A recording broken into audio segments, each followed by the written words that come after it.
Shaplakoli দাঁড়িপাল্লাতে vote দেওয়ার কারণে সারা দেশের বিভিন্ন জায়গায় নেতা কর্মী সমর্থকদের বাড়িঘরে ভাঙচুর হামলা চলমান আছে। এখন রাষ্ট্রপতি রাষ্ট্রপতির সময় ফুরিয়ে গিয়েছে, মপ করে গভর্নরকে সরিয়ে দেওয়া হলো। শাপলাকলিতে ভোট দেওয়ার কারণে সেখানে ধর্ষণ করা হয়েছিল। 6 বছরের কন্যা শিশুর লাশ উদ্ধার করা হয়েছিল। আমরা তার পরিবারের সাথে, সেই শিশু কন্যার মায়ের সাথে, তার পরিবারের সাথে আমরা সাক্ষাৎ করেছি আমি, এবং পুরো ঘটনা বিস্তারিত শুনেছি। ব্যক্তিগত কিছু দ্বন্দ্বের কথা উনি বলছেন, এলাকার কিছু দ্বন্দ্বের কথা উনি বলছেন। আমরা তথ্য প্রমাণ তদন্ত ছাড়া আগাম কোনো মন্তব্য এখন করতে চাচ্ছি না। আমরা এখানে এটাই বলতে এসেছি যে এই পরিবারের সাথে আমরা আছি সর্বাত্মকভাবে, এবং এই যে কন্যা শিশু হত্যা হয়েছে এই হত্যার বিচার আমরা নিশ্চিত করব যে কোনো মূল্যে। যেভাবে হত্যা করা হলো, এই হত্যাটা ছিল সম্পূর্ণরূপে পরিকল্পিত।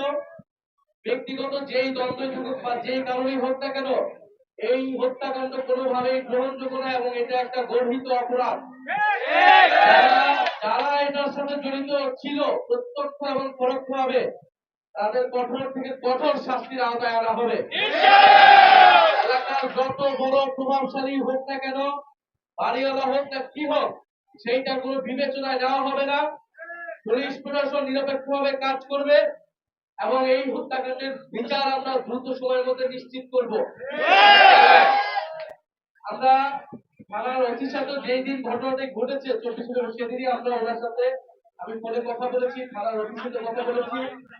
মামলা নেওয়া হয়েছে। পোস্টমর্টেম রিপোর্ট আসলে আপনাদের পুরো ঘটনাটা বোঝা যাবে কিভাবে হত্যাকাণ্ড হয়েছে, কিভাবে মারা গিয়েছে মেয়েটি।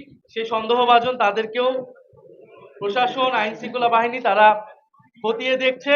আমরা আশা করি দ্রুত সময়ে, অলরেডি একজন আসামি গ্রেফতার হয়েছে, সন্দেহভাজন একজন। আমরা আশা করব দ্রুত সময়ের মধ্যেই গ্রেফতার হবে এবং এটা ন্যায় বিচার আমরা এই বোনকে সবাই মিলে নিশ্চিত করব। এটা আমাদের ওয়াদা আজকে ওনার কাছে এবং এলাকাবাসীর কাছে। বাংলাদেশ ব্যাংকে মপ করে গভর্নরকে সরিয়ে দেওয়া হলো। বাসসে মপ করে সেখানকার সম্পাদককে সরিয়ে দেওয়া হলো। নরসিংদীতে আমরা একটি ধর্ষণের ঘটনা শুনতে পেয়েছি। হাতিয়াতে ধর্ষণ করা হয়েছে, সেটা মিডিয়া থেকে সম্পূর্ণরূপে ব্ল্যাক আউট করার চেষ্টা করা হয়েছে। শাপলাকলিতে ভোট দেওয়ার কারণে সেখানে ধর্ষণ করা হয়েছিল, সেই মামলা এখনো চলমান আছে। এবং শাপলাকলি দাঁড়িপাল্লাতে ভোট দেওয়ার কারণে সারা দেশের বিভিন্ন জায়গায় নেতা কর্মী সমর্থকদের বাড়িঘরে ভাঙচুর হামলা চলমান আছে এখন পর্যন্ত।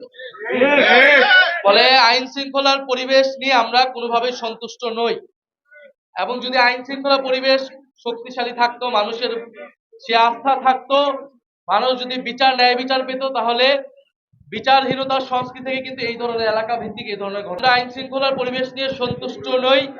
আমরা দ্রুত সময়ের মধ্যে আহ্বান জানাই যে সরকারের জায়গা থেকেও আইন শৃঙ্খলা যাতে নিশ্চিত হয়, কঠোর ব্যবস্থা যারা যায় সেজন্য উদ্যোগ গ্রহণ করবেন।